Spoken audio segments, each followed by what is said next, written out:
Hello everyone, welcome back to my channel. My name is Paola and this is a new video in Video Everyday April. Today I'm really excited because I'm going to be talking about my nonfiction TBR via the TBR tag. This is a tag that I first saw on Ariel Bisset's YouTube channel, so I will leave a link in the description below to that video because the blog where the tag was originally created is no longer active and Ariel has all the questions listed. One thing really quickly before we get started, I have a Patreon where if you join, you will get early access to all of my content as well as an exclusive newsletter. There's 3 tiers, $2, $5, and $10. They all get the same benefits. It's just a matter of how much you want to contribute to the channel. I would very much appreciate it if you could support me over there. That's all. Let's move on. Question number 1. How do you keep track of your TBR pile? I don't. I technically wanted to do that in 2025. And so I put all the covers of my nonfiction books in a canvas slide. And that's where they went to die. I never looked at that canvas slide ever again. It's so bad over here. I guess if I just don't see them physically, it's like they don't exist. And that's just terrible for my TBR and for my brain as well. So I need to be better at keeping track of what I'm reading and what I'm meant to be reading. Question number 2, is your TBR mostly print or ebook? For my nonfiction books, I mostly have ebooks. I wish it was different. Unfortunately, a bunch of these books, ones that I'm going to be talking about in my TBR tag and other ones that I own via Libro FM or on ebook format, are very expensive in their physical form, regardless of whether they're in hardback or paperback, and so I just prefer having the ebook. It also helps a lot that my 2 nonfiction publishers of choice, Verso Books and Haymarket Books, consistently put their ebooks on sale, and so it's just better for me financially. Question number 3, how do you determine which book from your TBR to read next?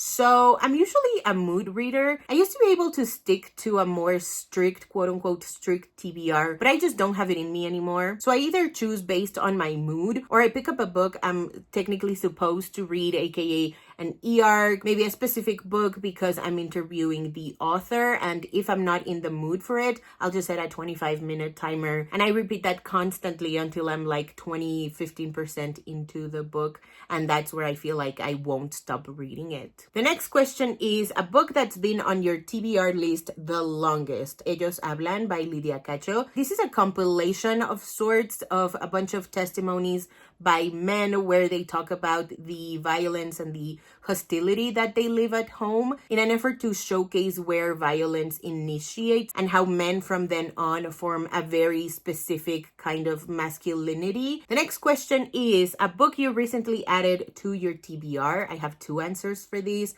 One is Here Where We Live Is Our Country by Molly Krabappel. And this is about the story of the Jewish Bund. And I'll read a little bit from the synopsis to give a better idea of what to expect from this book. It says here, Itka is how Krabappel met the Jewish Labor Bund. Once the most influential Jewish political force in Eastern Europe, the Bund was secular, socialist, and uncompromisingly anti-Zionist. The Bundists fought for dignity and equality, not in an imagined homeland in Palestine, but here where we live. This one sounds so interesting. I am so happy that Storytel has it in their repertoire.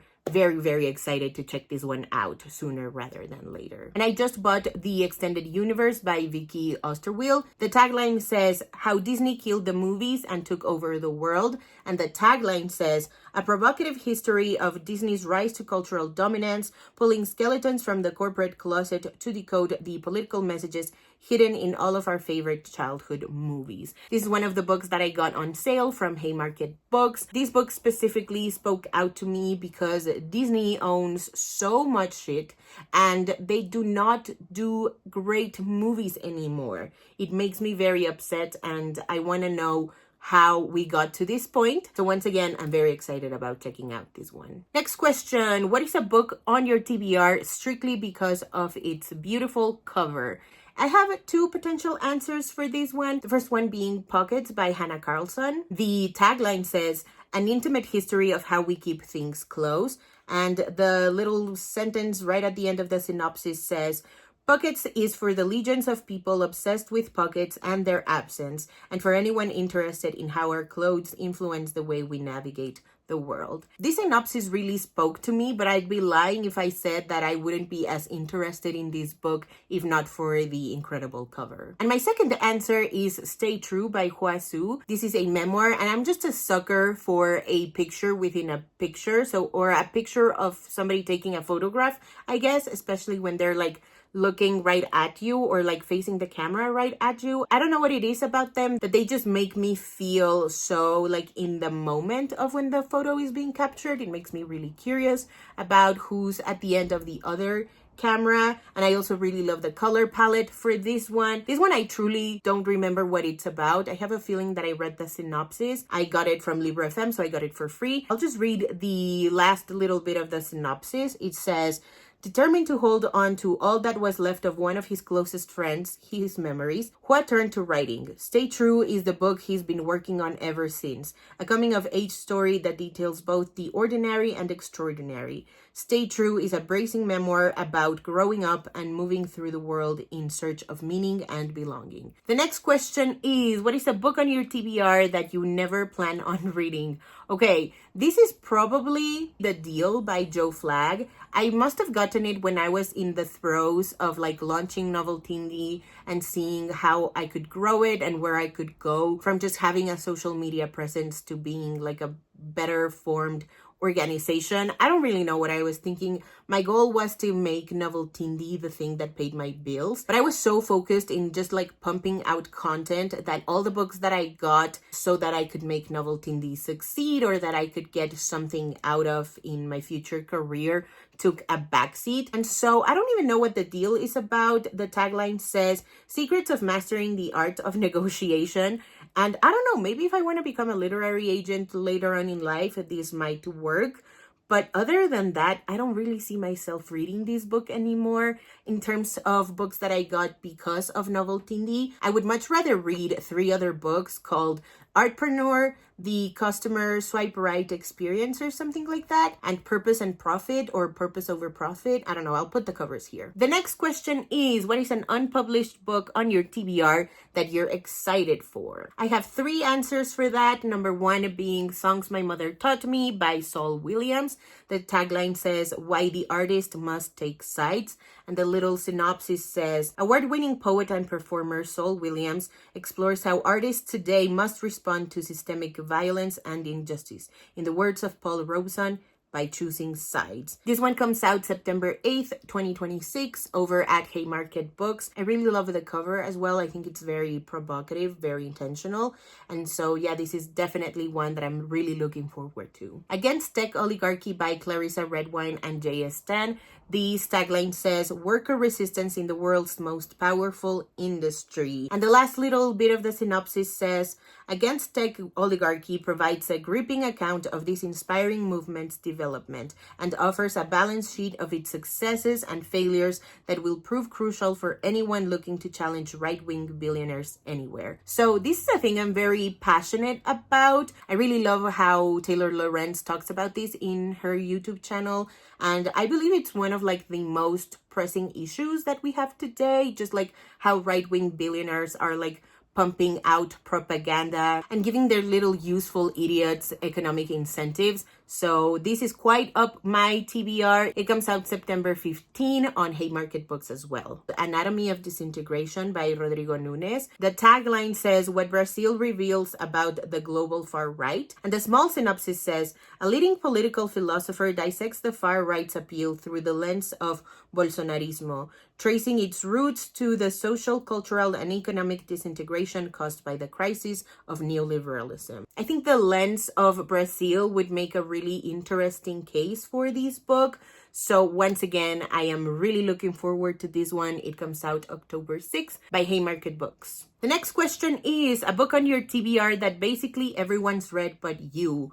Probably Freedom is a Constant Struggle by Angela White Davis. The tagline says, Ferguson, Palestine, and the Foundations of a Movement. Yeah, I see this book recommended and highlighted everywhere. I own it and I have never read it. I think that is a travesty and I need to fix that soon. The next question is, what's a book on your TBR that everyone recommends to you? Probably All About Love by Bell Hooks.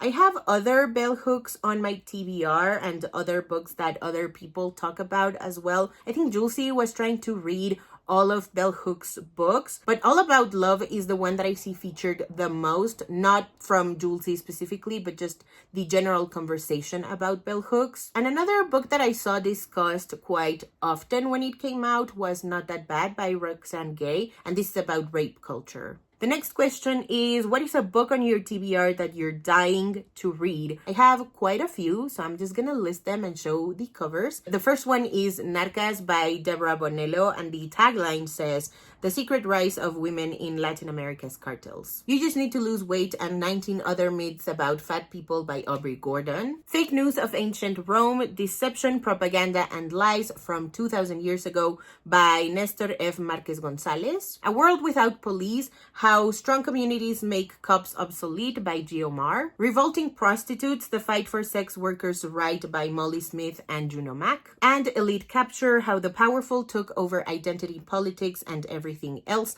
by Olufemi Otaiwo. And honestly, all of my other nonfiction books, but I think these ones represent what I want to learn the most. And the last question says, how many books are on your TBR? Okay, I own a total of 26 digital and physical books, and in audiobooks, according to the little nonfiction tab on Libro FM, I own 104. So I have my work cut out for me. I really need to get started reading some nonfiction. Again, I'm really thinking about starting a book club so that I can share the experience with other people that are interested in reading more nonfiction and just learning more about how the world works, especially because we live at a very critical time, I would say. So yeah, let me know if you would be interested in joining a nonfiction book club, and I'll see what I can do to start one. Alrighty, that is it for today's video. Thank you guys so much for watching. If you haven't already and you'd like to, go ahead and hit subscribe, and I'll see you in the next one. Bye!